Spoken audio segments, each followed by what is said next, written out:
Hi everyone and welcome. My name is Branko. I'm a creative roads manager here at MikroE company, and today during this webinar session I will show you how to build and control a simple RC buggy vehicle using radio connectivity powered by the clickboard modules, all programmed and managed through NECTO Studio. Right here you will be able to see the final solution, our buggy ready to receive commands wirelessly. As I drive the buggy, so for example, forward, backward, okay, right and left. So as I drive the buggy, notice how simple it is to control its movement remotely using a joystick, this one over here. So no cables, no fuss. This demo will give you an instant look at what we are building together today, a practical example of wireless control using the MikroSDK ecosystem and of course clickboards. So from now on I will show you how I did it. So I'm going to start by showing the code to you guys. Okay, now that I have transitioned myself to NECTO Studio, you will be able to download this software package for the buggy right here in the package manager. So type in buggy inside the package manager and you will be able to find the complete solution. And here it is. Here is the complete solution over here. So I'm going to start with the CMake file. Once again, CMake file. And I'm going to start with this one because I want to show you the build configuration for this complete project. Okay, this file controls how the project is compiled and which mode the firmware will run in. So either transmitter or receiver, either transmitter as like this one or receiver as the final solution, the buggy. Okay, so okay, you must uncomment exactly one of these definitions over here, before building. Defining transmitter, this one over here, it is going to compile the code for the joystick controller device, for this device over here, okay? Defining receiver, this guy over here, okay? It is going to compile the code for the buggy, this guy over here, okay? And this conditional compilation is the core mechanism that allows us to maintain one code base for both devices. Okay, just give me a second to transfer to myself. Okay, now let's look at the main file, the entry point of the application. Okay, I'm going to transfer to NECTO once again. Okay, I'm going to open the main file over here. Okay, this is the one. And this is where the magic of the remote control system comes together, managing everything from reading joystick inputs to driving the buggy's motors, all wirelessly. At a high level, our system has two roles, the transmitter role, okay, and the receiver role or mode. The transmitter reads the joystick's position, that little thumbstick clickboard, this one over here, and it sends out simple directions commands like top, left, center over the air using the CCRF module, this one over here, okay? On the other side, the receiver is a buggy equipped with two motors. It listens for those commands and translates them into actual movements, forward, backward, turning or stopping. Now the beauty of this code is in how cleanly it separates those two modes. Right at the start, we use compile time macros to decide whether this particular build is for the transmitter or receiver. Okay, transmitter and receiver, right? Okay, and this means when you compile your code, you will define either transmitter or receiver, never both and never none. Okay, this is the basically the thing that I have just described to you guys. Never both, never none. Okay, that's a neat safety check to keep us from mixing roles accidentally. Moving on, you will see that the includes bring in all the core modules. Okay, human-machine interface, right, for the joystick, and message parsing, and logging over UART for debugging, and radio connectivity for the CCRF to clipboard. If we are building the receiver, we also bring in vehicle control. This guy over here, this header over here. Okay, that's our motor driving logic. And one of the more elegant parts here is how we handle the transmit messages. We use an array of function pointers. Okay, an array of function pointers over here. Okay, and okay, this lets us easily add different types of messages we want to send. Right now we have one function that grabs joystick data and formats it into the message buffer, but the design is ready for expansion. Okay, we have this one. Okay, and it is going to perform the capture of the joystick position, and this is what we are going to utilize. This is what we are going to transmit. Okay, when the system starts, the application init, this guy over here, the application init function kicks off all necessary modules. For the receiver, it initializes the buggy motors. Okay, buggy init. Okay, so the hardware is ready to move. We always start the logger so we can see what's happening via UART. Okay, logging init via UART. Okay, and the connectivity module gets the RF radio setup. Okay, this functionality over here. If it's the transmitter, we also initialize the joystick interface and register our transmit message functions. Okay, with the HMI init, we are going to perform just this function that I have just described to you guys. Okay, finally, in main, let's find the main function. Okay, here it is. There is an optional pre-init call for some microcontroller specific clock setup. Then the app initializes and jumps into the endless loop. Okay, this one over here, where the task runs forever. Okay, let me transfer to myself. Perfect. That wraps up the overview of main file. It is a solid foundation that keeps the wireless control logic organized, efficient, and ready for extension. Now I'm going to switch to NECTO Studio once again. Okay, let's take a closer look at the connectivity file. This one is all about setting up and managing the wireless communication between our transmitter, this guy over here, okay, and receiver, this guy over here. And we are going to transmit and receive data using the CCRF to clipboard. Okay, at the core we have a global instance. Okay, here it is, of the CCRF2 driver structure, simply called CCRF2. This represents our radio module and holds all the necessary state and configuration. The main function here is connectivity init. This function over here. This function handles everything we need to get the CCRF2 click ready and running. First, we set up the configuration by calling the CCRF config setup.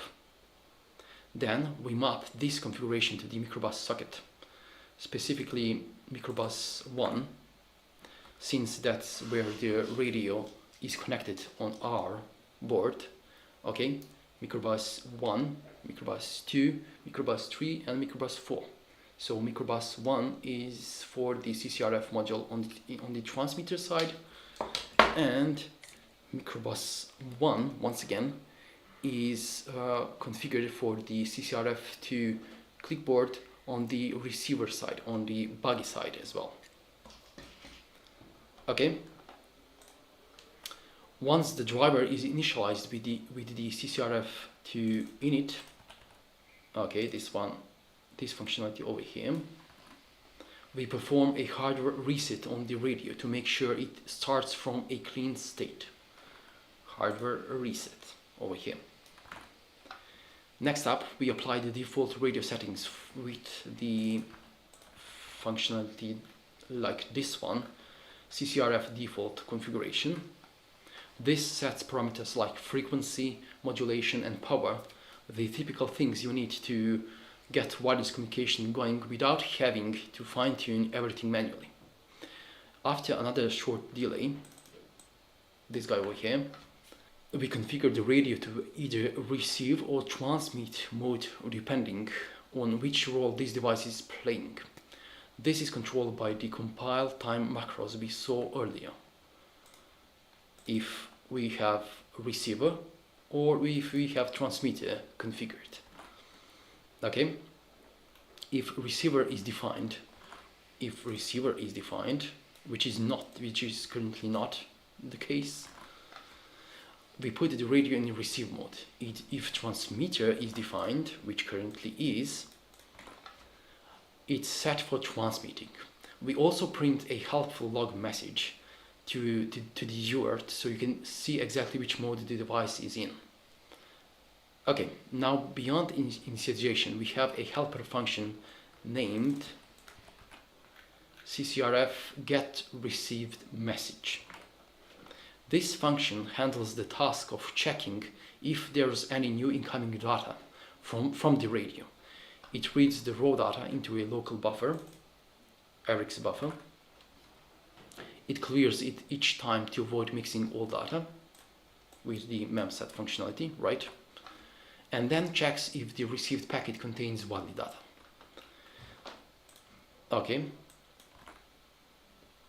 The CCRF2 radio includes a header in its packets, so this function skips the first 3 bytes. Okay, this is why we have to perform the lines like this one. Okay, and we are essentially stripping the RF header, and then we copy just the actual payload into the user provided buffer. If there's valid data, it null terminates the string. Okay, here is the line. To keep it safe for string operations, and then it returns true. If no data is available, it simply returns false. So once again, we return true. If not good, we return false. This function is crucial. This guy's over here.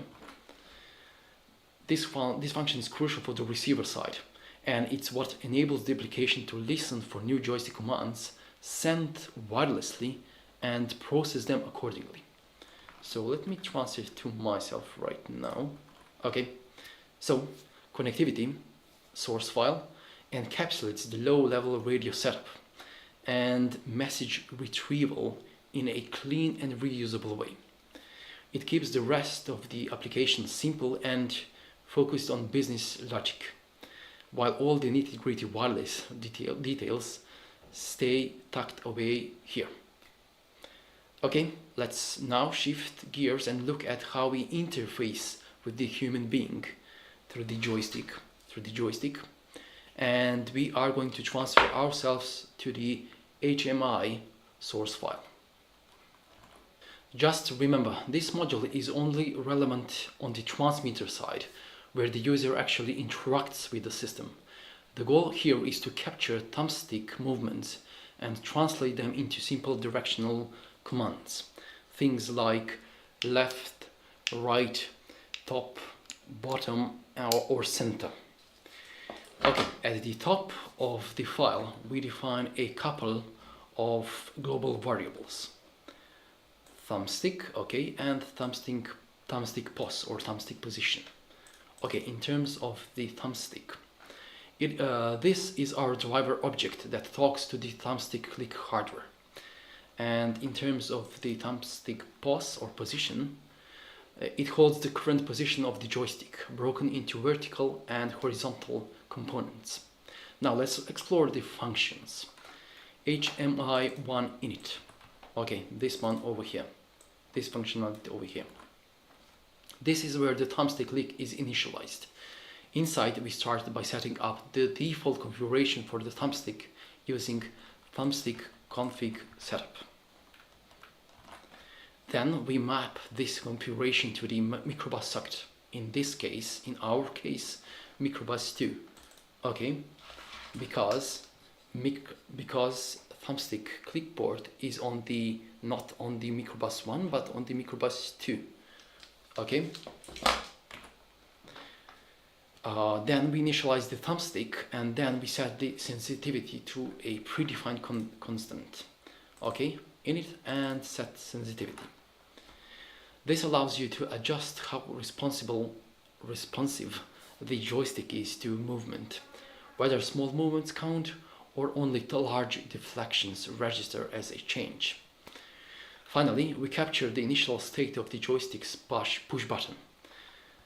Even though we are not using it just yet, with this functionality over here, we are ready to start monitoring for state changes in the future. Okay, now HMI init. This little guy over here. This is just a wrapper around HMI1 init. It is here to allow for future expansions, say if you later add more HMI components beyond the joystick. It keeps the architecture clean and scalable. And HMI1 data functionality, this is the one. Here is where things get interesting. This function queries the current position of the joystick and converts that into human readable direction string because of the const char pointer logic, right? And we are going to return that. We are going to return the string as is, okay? We first call thumbstick get position to update the thumbstick position structure. Then we look at the both vertical and horizontal components. If the joystick is pushed up or down, or top, bottom, we return top or bottom. If it is pushed left or right, we return left or right. And if it is not really pushed in any major direction, meaning it's centered, we return center. Okay, so we are going to insert the center string inside the position variable. Okay, the function returns a string, this one over here, that represents the current direction. This is super useful on the transmitter side to send that directional command over wireless to the receiver, which will then move the robot or system or our buggy, for example, accordingly. Now, I'm going to switch to myself right now. Just give me a second. Okay, excellent. And now let's go to the next segment. I will walk you through the brains of message interpretation, the parser file, the parser source file. This file is crucial for transforming incoming serial data into actionable commands for our robotic vehicle, for our buggy vehicle. Let's explore what's happening line by line. Okay, we start by including header files. Vehicle header file, okay, we are including it to access movement functions like buggy forward, like buggy backward, like buggy let's go left, buggy let's go right. After that, we are going to include parser header file for internal parser declarations. And finally, we are going to include the logging file to report parse commands and errors. Now we are going to focus ourselves to functions. Transmit message template function is the first one, this one over here. This helper function formats a message string into the provided buffer. It uses a function pointer to retrieve live data. If the function returns null, it falls back to a static message or clears the buffer entirely. Something like this. Okay, after that we have the functionality which is called parse message type. This function is a message classifier. It compares the incoming string against known message patterns and returns an appropriate enum. Is it going to be button pressed? Is it going to be button released, for example? Or directional strings like top, bottom, left, right, or center. This gives structure to the unstructured input, a crucial step in any serial communication protocol. Now I'm going to describe the handle receive message functionality. This one is a big one, so hang on. Now this is the main logic behind Buggy. It receives a raw message, parses it using parse message type, this function over here, as we have described it, and performs the appropriate action. For simple directional commands like top or bottom, just give me a second, like top or bottom, it translates those directly into vehicle movement via the Buggy API. So for example, if we got the message thumbstick top case, then we are going to go forward. If we got message thumbstick bottom case, then we are going to get the backward movement. And in case the message is malformed or unknown, a default case logs a failure message. Payload failed. Okay, let me transfer to myself. Okay, the parser C file is your command interpreter. It listens for structured or semi-structured messages, understands them, and directs the vehicle accordingly. This kind of centralized parsing logic keeps your code base clean, decouples message understanding from vehicle control and HMI input. Now, onto the last file. I'm going to transfer myself to the last file that I want to show you guys. Vehicle source file. Once again, vehicle.c file. Now let's transfer myself to the NECTO once again. Okay, this file is the motion control hub of your robotic vehicle, of our Buggy vehicle. Whether you want to go forward, reverse, stop, or perform turns, it's all coordinated right here. Behind the scenes, we are dealing with 4 PWM channels controlling 4 DC motors with fine-grained control over their duty cycles. So let's unpack the architecture. Okay, I have left motor backward, left motor forward, right motors forward, and right motors backward instances, right? Each side of the vehicle has 2 motors. Okay, as you can see, 2 motors over here, 2 motors over here.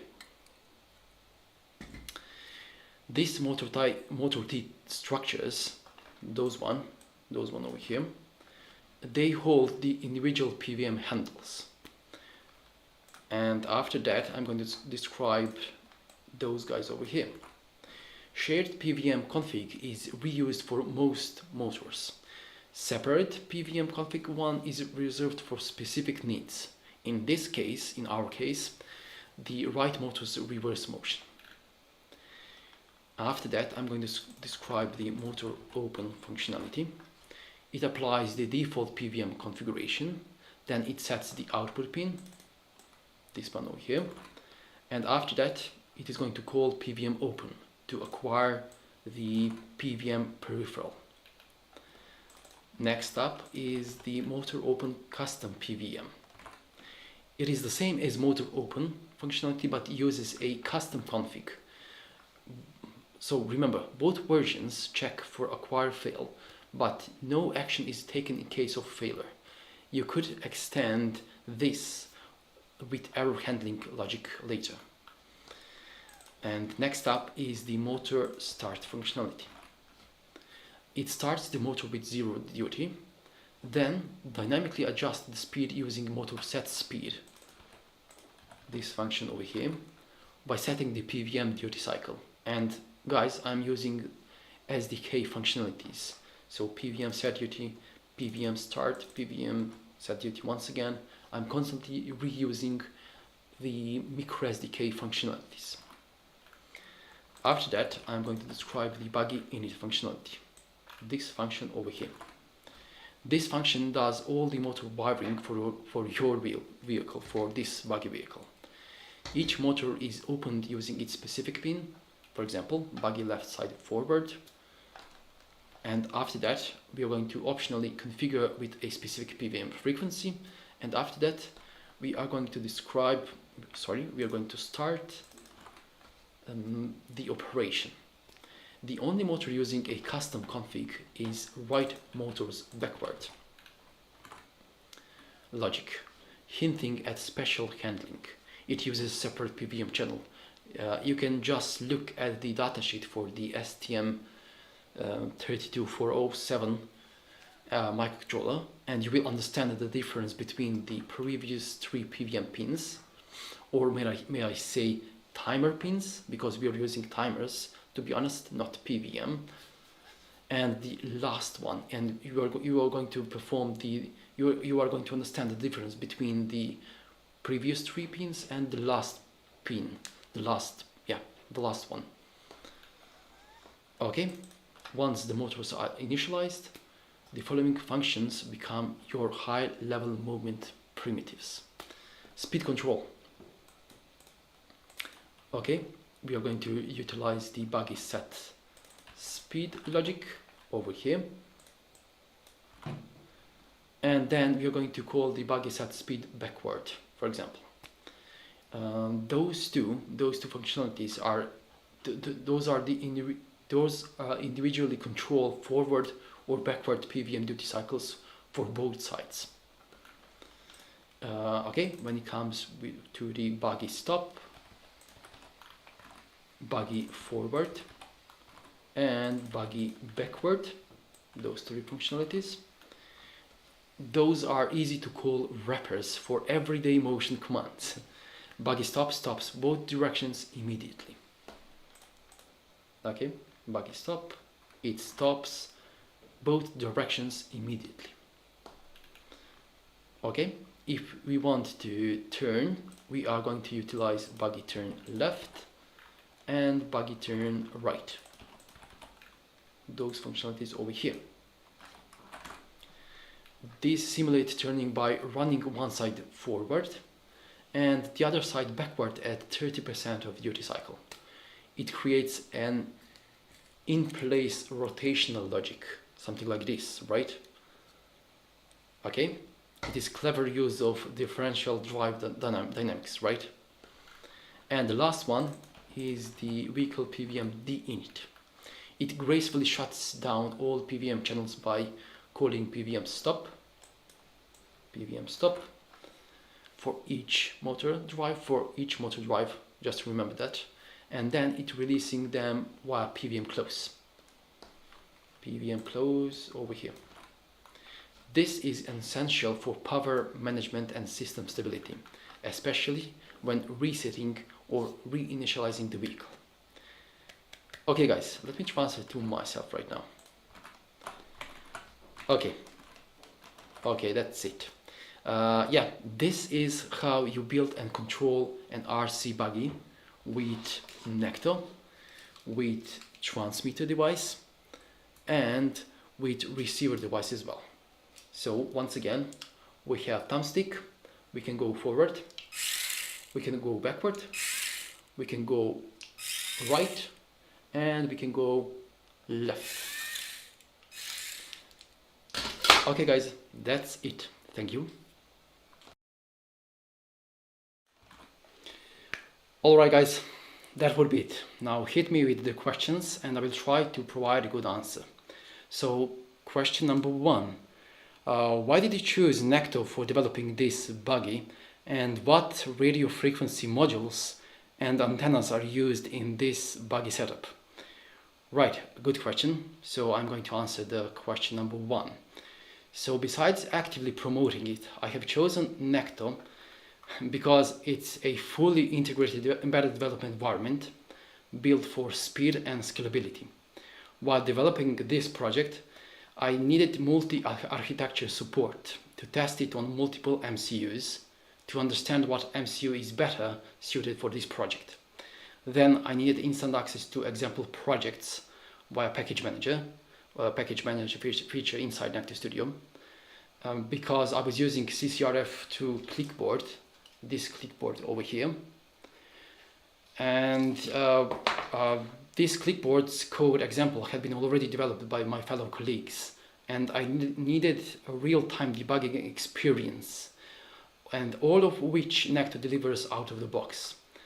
It lets me go from the initial idea to a fully controlled buggy in record time.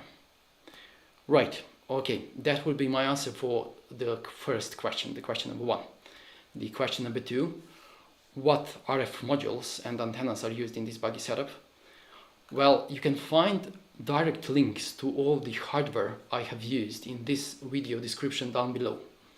So jump into the live YouTube session of this webinar and open up the description, and you will see all the hardware I have used.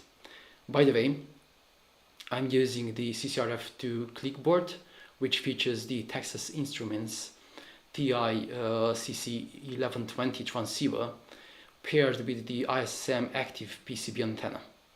This setup is used for both the Clicker 4 development board as well as the buggy itself.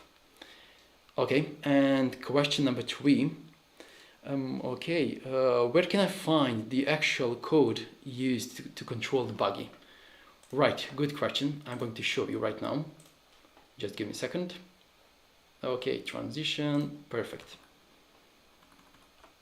Okay, where can you find the actual buggy code? Here it is. Jump into the home section of the NECTO Studio. You're going to get to the landing page of the NECTO. After that, focus yourself on the package manager and just type in buggy, and you will get 2 projects, buggy transmitter and buggy receiver, right? Okay, I'm going to return to myself right now. Okay, perfect. With one click you can install those software packages, buggy transmitter, buggy receiver, and you can flash the firmware onto the supported hardware, and you are ready to go. You do not need extra setup, you do not need third-party downloads. Everything is bundled, tested, and ready to roll. Okay, alright guys, I'm going to continue talking about this whole subject, and I will wait for more of your questions. So please do ask anything that you want about this particular webinar session. Okay, one thing that made code development and prototyping so fast for this webinar was that the NECTO SDK provides thousands of ready-to-use examples, including examples for the CCRF2 clipboard and the thumbstick clipboard. Okay, I'm going to show you once again. So I have transitioned myself to the NECTO IDE, and where can you find those CCRF2 clipboard packages and thumbstick click package? You can find it once again in the code section over here. Focus yourself on the package manager, and you can type in something like CCRF, and you will get the software package for this particular clipboard. Of course, you can perform such a same thing for the thumbstick click, and here it is. This is how I have developed the complete buggy transmitter and receiver examples by using these fellows over here, these software packages over here. Okay, I'm going to transition to myself right now. Okay, perfect. Right. How And if you're wondering how beginner friendly is NECTO Studio for projects like this, I would say very beginner friendly. With NECTO, you can guide yourself by using step-by-step smart setup wizard that make setting up your compiler, development board or target MCU incredibly intuitive, even if you're new to embedded development. So once again, I'm going to transition to NECTO right once again. Okay, what does it mean? If you are fresh to NECTO Studio IDE, you can basically go into the home section over here, just click on the help button and you can start guided tour, and it will basically show you how you can create hardware setups, etc, etc, right? Okay, I'm going to focus on myself once again. Okay, perfect. Right, okay, now about the theoretical maximum range of this whole project. I was wondering what is the theoretical maximum range outdoors for this buggy solution, and ideal line of sight conditions with the CC1120 transmitting at about 14 dBm and a data rate of, interestingly enough, 1.8 kilobits per second. The range can exceed 5 kilometers. Now I'm going to talk about practical range in terms of what is the practical range when this buggy is used outdoors. Well, in semi-ideal conditions, you can expect 1.5 kilometers at lower bit rates. So for example, 1.2 kilobits per second. And 300 meters if the antennas are closer to the ground. Those antennas over here, if they are closer to the ground, as it is the case with the buggy, you're definitely going to get about 300 meters. And final testing would be indoor range performance, or how well buggy runs in an office, for example, or in a building. Well, in indoors, signal loss due to walls, it reduces range, and it is basically 100 meters approximately. Okay, and now that I have talked about range, I would like to cover project files a bit, how you can guys utilize them even better. So just give me a second. Okay, is it possible to scale this buggy control architecture to support less or more motors or wheels? Yes, of course. Okay, let me transfer myself to the NECTO once again. Okay, and I'm going to focus myself on this project, right? Okay, and I'm going to focus on the vehicle source file, and here it is. Focus yourself on the motor T type, right? So once again, is it possible to scale this buggy control architecture to support less or more motors or wheels? Yes, of course. You can scale up by adding more motor T type instances, those instances over here, or you can scale down by removing those motor T instances. Be sure to manage power and ensure real-time response is not degraded. Okay, and when you look at the cmakelists.txt file, this file over here, right?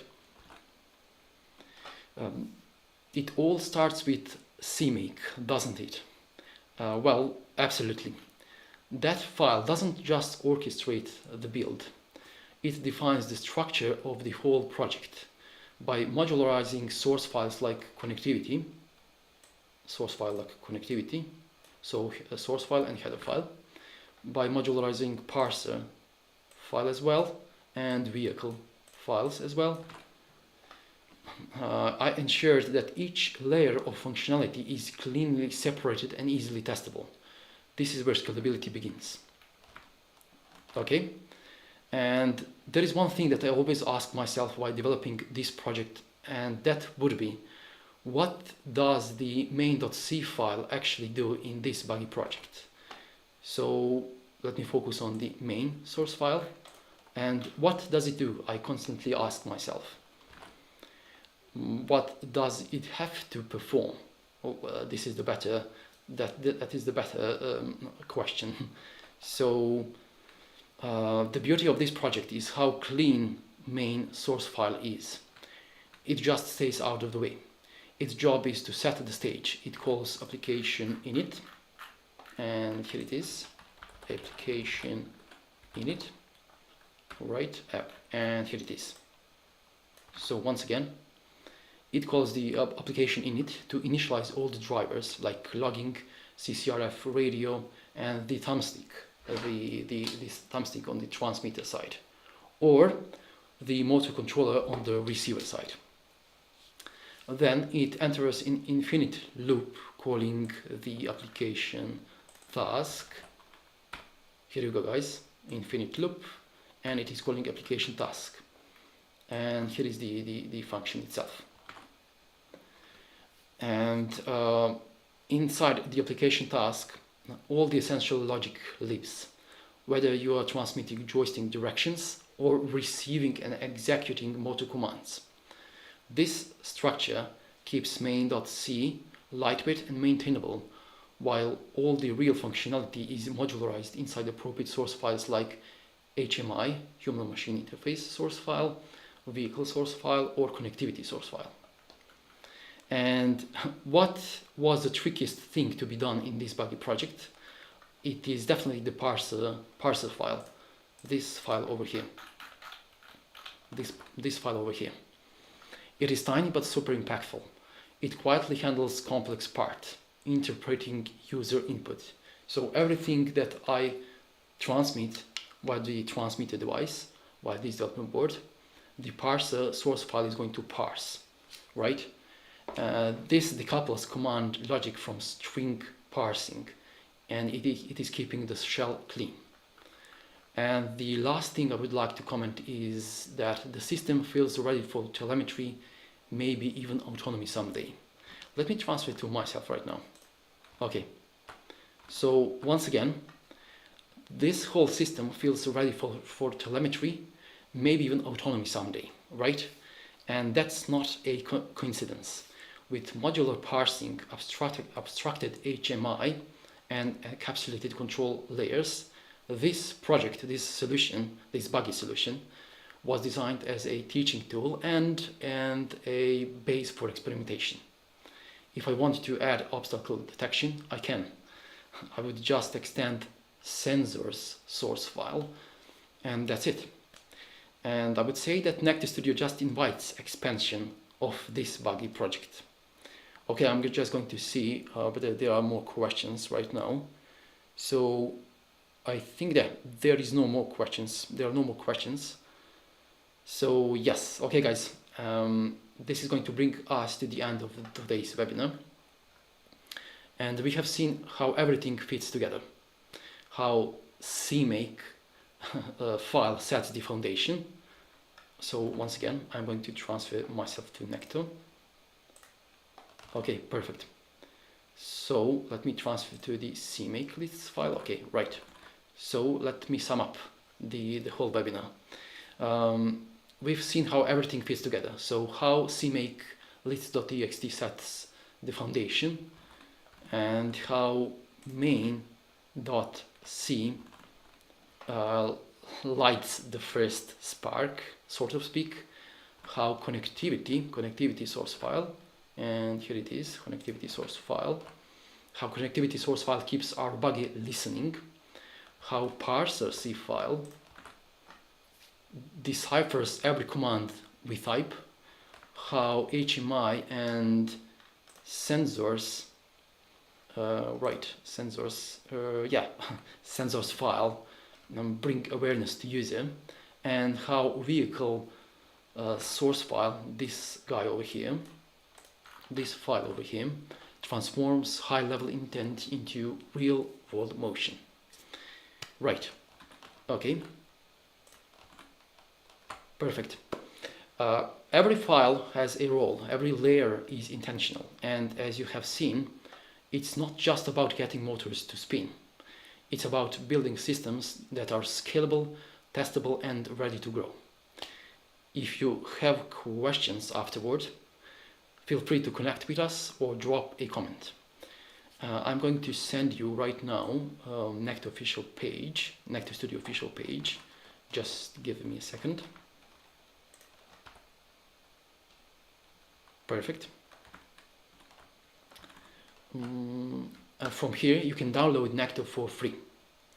And okay, we have one comment, Bob Hunt. Okay, thank you for doing the seminars. They are always showing something new and helpful. Okay, thank you Bob Hunt for such a thing. We are definitely going to continue doing such a thing, doing those webinars in which I'm going to showcase the NECTO Studio IDE for you guys. So, right, thanks so much for joining us, and we will see you in the next webinar. So MikROE says goodbye. See you guys.